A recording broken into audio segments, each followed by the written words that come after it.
Hello friends, अस्सलाम वालेकुम। I hope आप सब लोग ठीक से हैं। स्वागत है सैयद जिलानी व्लॉग्स में। आज मैंने साइड बाय साइड फ्रिज यानी कि ट्विन कूल बोलते हैं, दो कुदन दो कायल आते हैं एक फ्रिज में और डी फ्रिज में। तो इस फ्रिज में प्रॉब्लम क्या था, तो ये लाइन काम नहीं कर रहा था डी फ्रिज का, और फ्रिज का काम कर रहा है। तो इसको मैंने किस तरह से ठीक किया और पूरा सेट किस तरह से रेडी किया, आपको इस व्लॉग में पता चलेगा। तो चलो देखते हैं, स्किप किए बिना देखिएगा, आपको अच्छी तरह से मालूम होगा।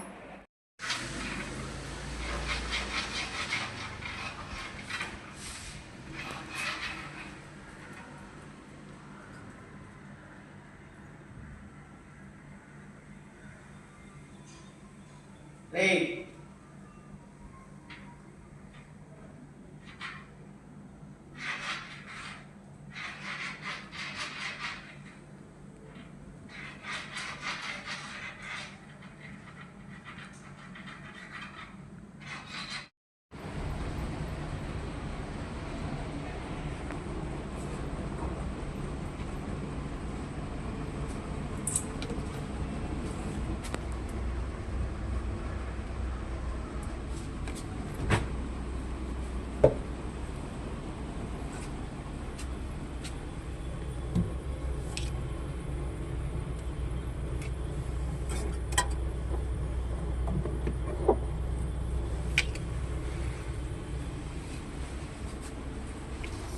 हेलो फ्रेंड्स, ये है side by side fridge, twin cooling के नाम से जाना जाता है। इसमें दो कायल आते हैं, एक आके डी फ्रिज और एक कायल आके फ्रिज में आता है, इसलिए इसको side by side twin cool बोलते हैं। तो मैं फ्रिज का पूरा डट ओपन किया, चार स्क्रू खोल के, तो देखने के बाद उसमें ये जो फ्रिज का भाग है उसमें देखने के बाद यहाँ पर इस तरह से कायल पूरा आइस फॉर्मेशन में आ चुका था, और उसको देखा तो वो अच्छी तरह से ही काम कर रहा है। लेकिन प्रॉब्लम क्या बोले तो नो कूलिंग बोल के कस्टमर बोला था, तो मैं उसको फिर चेक करने के लिए इस तरह से ऑन करके एक 4-5 घंटे छोड़ दिया, और फिर उसके बाद मैंने जो डी फ्रिज रहता है ना उसको देखा, तो पूरा ऐसे ही पड़ा है कायल, कुछ भी कूलिंग नहीं।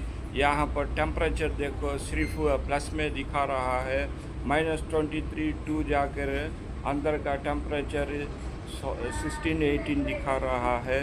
तो इसमें प्रॉब्लम क्या बोले तो सिर्फ ये फ्रिज कूदन का कायल ही काम कर रहा है, और डी फ्रिज का कायल कुछ भी नहीं काम कर रहा है। तो देखते रहिएगा हम किस तरह से इसको ठीक कर सकते हैं, और स्किप किए बिना देखिएगा, और आपको इस प्रॉब्लम का सॉल्यूशन पूरी तरह से पता चल जाएगा। तो देखते रहिएगा, और मैं किस तरह से इस प्रॉब्लम को सॉल्व करता हूँ।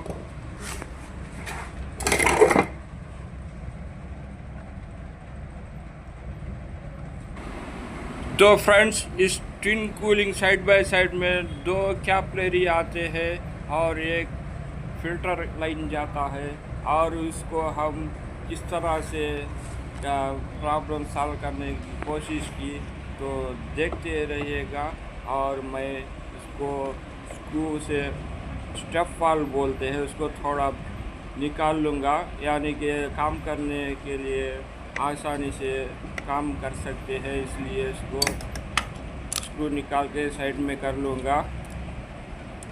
ये है स्टेप वाल्व, यानी कि यही फ्रिज डी फ्रिज के सप्लाई भेजता है।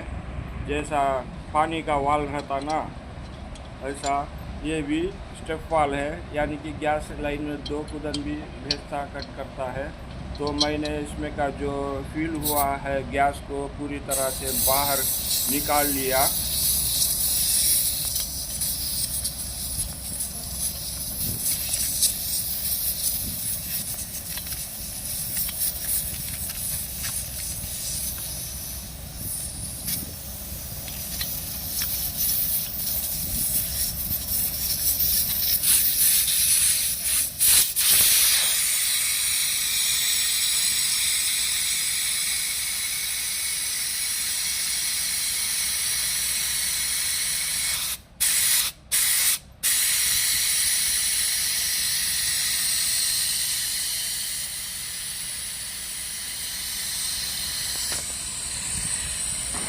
तो फ्रेंड्स, इस तरह से मैंने उसको गैस पूरा निकालने के बाद थोड़ा सा कंप्रेसर को हिलाया, यानी कि उसके अंदर भी गैस मौजूद रहता, वो भी बाकी बचा कुचा भी बाहर निकल जाएगा। यानी कि ये गैस ये जो फ्लेमेबल गैस है, इसलिए थोड़ा जतनाई से करना चाहिए इसको। इस तरह से घुमाने से गैस पूरा बाहर निकल जाएगा। और यहाँ पर फैन ब्लेड है, उसको भी निकाल लिया मैंने, ताकि वेल्डिंग करते समय कुछ ब्लेड ना हुए। तो फ्रेंड्स, मैं यहाँ पर फिल्टर को अलग से निकाल लिया। जो स्टेप वाल्व को कैपिलरी को कनेक्ट रहता कंडेंसर को, उसको अलग से निकाल लिया। और दो कैपिलरी को भी अलग से डिवाइड कर दिया। और उसको निकालने के बाद देखो किस तरह से मैं उसको करता हूँ।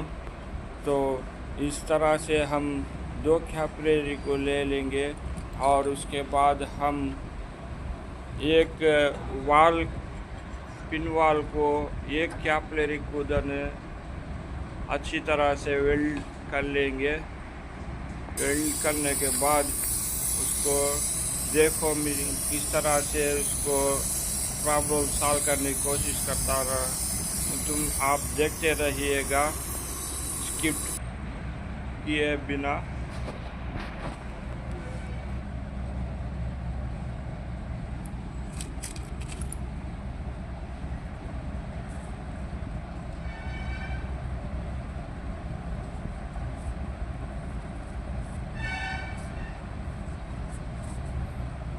तो फ्रेंड्स, उसके बाद हम लेंगे जो नाइट्रोजन कनेक्शन जो सप्लाई होता है, उसको चालू कर लेंगे और उसके बाद उसको कनेक्ट करेंगे।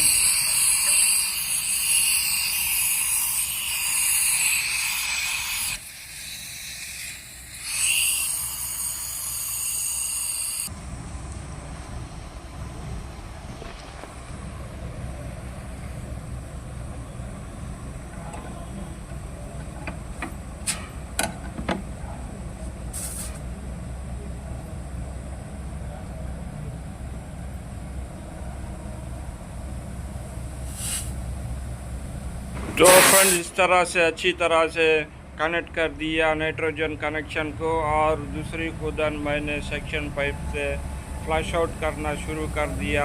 तो जो कैपिलरी में से नाइट्रोजन अंदर जाएगा, जो अंदर जाने के बाद जो काइल में जो भी डस्ट या ह्यूमिडिटी जो भी रहता, वो पूरा इस नाइट्रोजन प्रेशर की वजह से पूरा बाहर ढकेल के निकल आएगा। तो इस तरह से करने से ये प्रॉब्लम सॉल्व हो सकता है। और उसके बाद और उसको निकाल दूंगा उस कनेक्शन को, और दूसरा जो कैपिलरी है उसको दे लूँगा। यानी कि ये दो कैपिलरी दो खुदन जाते हैं, एक आको डीप फ्रिज एक आको फ्रिज में जाते हैं। ये दो कनेक्शन आके दो लाइना है। इस लाइनों में दोनों को भी मैं अच्छी तरह से नाइट्रोजन से क्लीन कर लूँगा। तो देखते रहिएगा, किस तरह से देखिएगा किस तरह से अंदर से ऑयल निकल के बाहर आ रहा है। तो दोस्तों, तो एक लाइन पूरी तरह से साफ़ हो गया और दूसरा लाइन भी, उसको भी अच्छी तरह से साफ़ कर लेंगे।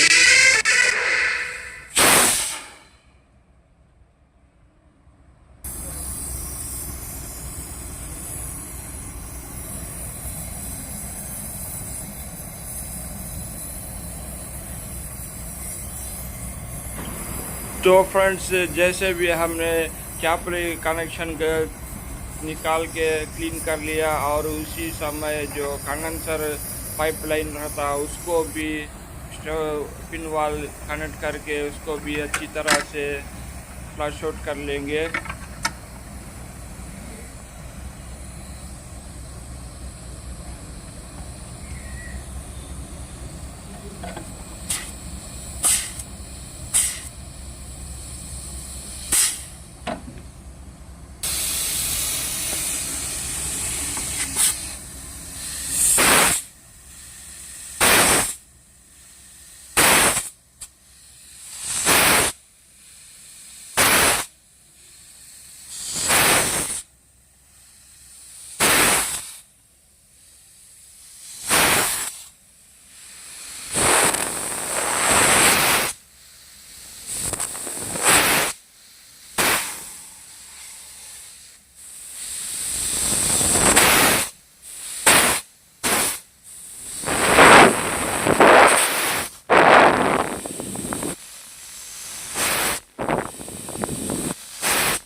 तो फ्रेंड्स क्लीनिंग पूरा कंप्लीट हो चुका। उसके बाद जो जो भी कनेक्शन हमने निकाला है उसको वेल्डिंग 1 बाय 1 कर लेते जाएंगे और इस कैपलरी को भी अच्छी तरह से वेल्ड कर लेंगे ताकि वेल्डिंग करते समय अंदर जो लेड है आड़ा नहीं आना चाहिए। अगर आड़ा आ गया तो उस लाइन में कूलिंग नहीं आने वाला है, इसलिए पाइप को नीट से करेक्ट सीटिंग करके उसके बाद वेल्ड करना चाहिए। तो देखते रहिएगा।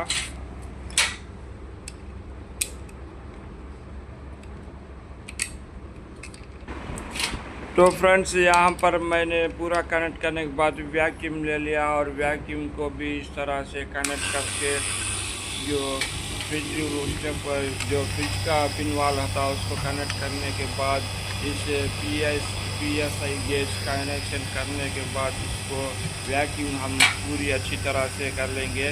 जो जो काटा है ना वो 0 के नीचे आना चाहिए, तभी जाके हमारा वैक्यूम पूरा कंप्लीट होइएगा।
फ्रेंड्स आपको इस व्लॉग पसंद होगा तो लाइक करो, शेयर करो, कमेंट भी करते रहिएगा।